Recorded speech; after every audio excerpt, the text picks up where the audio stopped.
What do the latest revelations about tax avoidance tell us about multinationals and modern capitalism? Jonathan White has a few ideas. The Paradise Papers are the latest in a series of disclosures that have shown a light on the issue of tax havens and, in particular, the way that the superrich in Britain have used the Crown Dependencies to avoid paying eye-watering amounts of tax.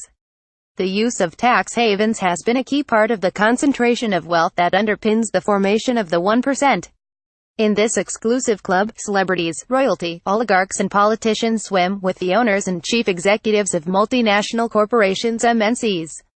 For all the welcome attention on the hypocrisy of Bono and the parasitism of our own revered head of state, it is this link with big business that we need to understand, because it exposes more fundamental issues about the development of the capitalist economy and poses important strategic questions for the working class. In recent decades, multinationals have developed brain-achingly complex corporate structures involving hundreds of affiliate companies. According to data from the UN Committee on Trade and Development (UNCTAD), the value of assets held by foreign affiliates of multinationals has risen from £2.97 trillion in 1990 to £77.3 trillion in 2014, and much of this movement of wealth around global company structures has been aimed at aggressive tax avoidance. Multinationals establish affiliates in low-tax jurisdictions like the Netherlands, Ireland and Luxembourg, and tax havens like the Crown Dependencies. The most famous example is Apple, which was alleged to have paid 0.05% tax on its European profits in 2014, but this is now part of the standard repertoire of the MNC. According to UNCTAD analysis, 2015 in particular saw a surge in the flow of foreign direct investment that was in fact multinational profits being invested in affiliates in low-tax regimes. Researchers in the U.S. have also noted a correlation between the aggressive use of tax avoidance and the use of share ownership for executive remuneration. Paying CEOs with stock is supposed to solve one of the problems of the emergence of big monopolistic companies: the separation of the interests of managers from those of shareholders.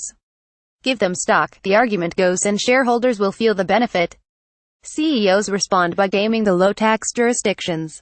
They also use share buybacks, a device by which companies amass cash profits and, rather than reinvesting them, use them to buy back their own equity, ramping up the share price and dividends to shareholders.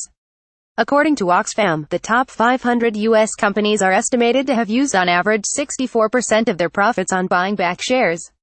Tax avoidance, executive payment by stock ownership and the use of share buybacks are all devices for extracting value from companies and privileging the creation of massive profit margins over reinvestment, or shareholder value, as it's often known.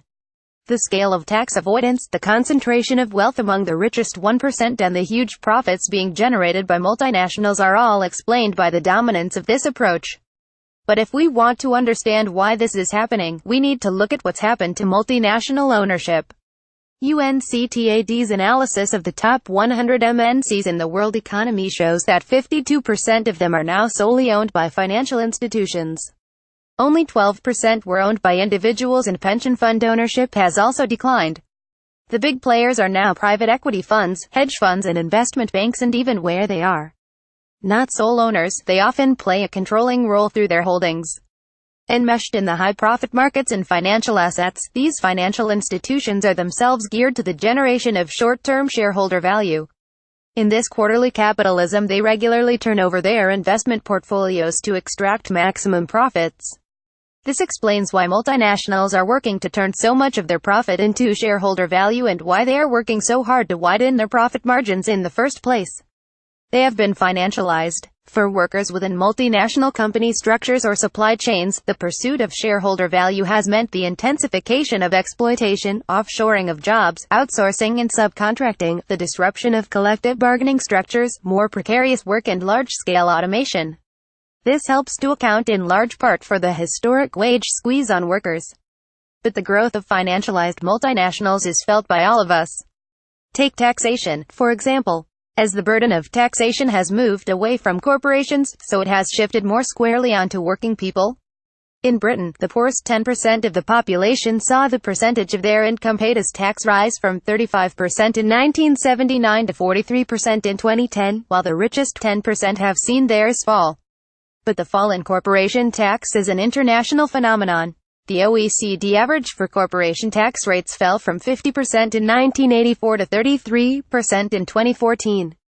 Privatization has enabled the incursion of shareholder value-oriented multinationals into water, power, transport, education and health services. Working people have seen the depletion of vital national infrastructures and services, diminishing what used to be called the social wage while placing small groups of monopolistic companies in control of pricing in the new markets. The growth of the financialized multinationals has also increased pressure on smaller capitals and producers. Aggressive supply chain management by multinationals forces down prices among producers bidding for contracts, whether they are farmers in Europe, while driving smaller capitalist firms producing industrial components to cut wages. These processes also help to explain the sluggish growth of advanced Western capitalist economies, and their greater vulnerability to financial shocks. The bloated banking sectors are just as prone to global crashes as before, while financial control of multinationals helps to account for the slow growth rates in economies like the US, Britain and Europe. As the incentive structures of multinationals have been redirected to short-term shareholder value and profit margins have grown, productive investment, accumulation and productivity have all declined.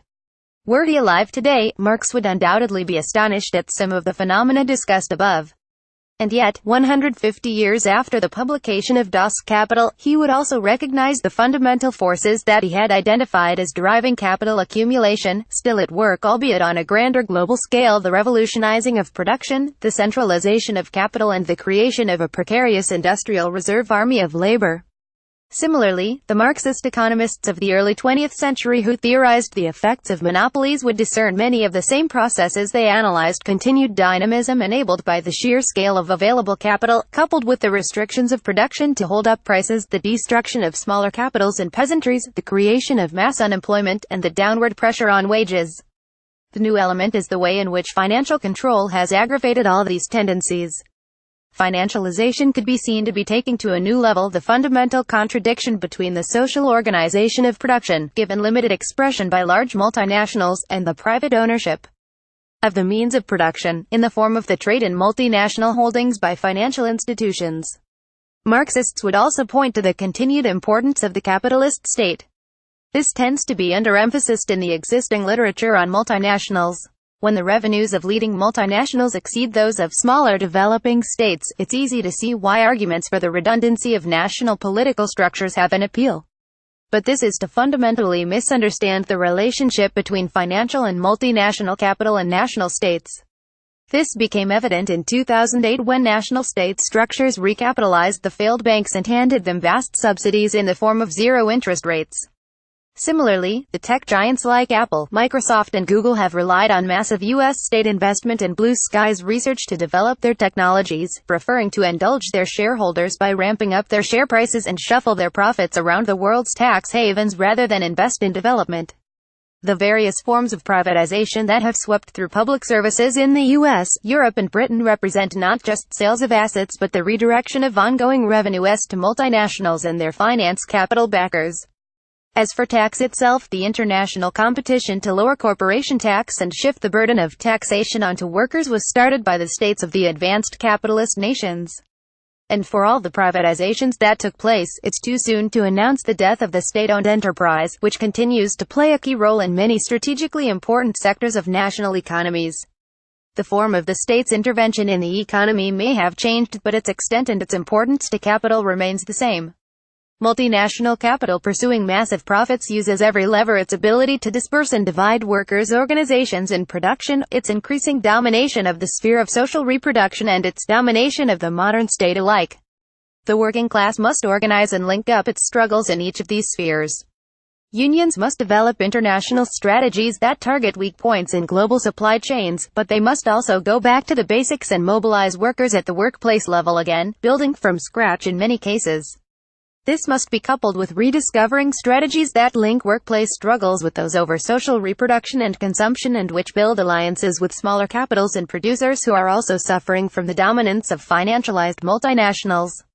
Finally, it must mean zeroing in on the state and using its power to weaken the grip of financial institutions over monopoly organization from the top down. Using the economic power of the state to develop forms of socially controlled finance and ownership will be critical in changing the value-extracting behavior of transnational companies. Building and leading international action to close down the tax havens must be part of that wider program to challenge the financialized multinationals. Related tags.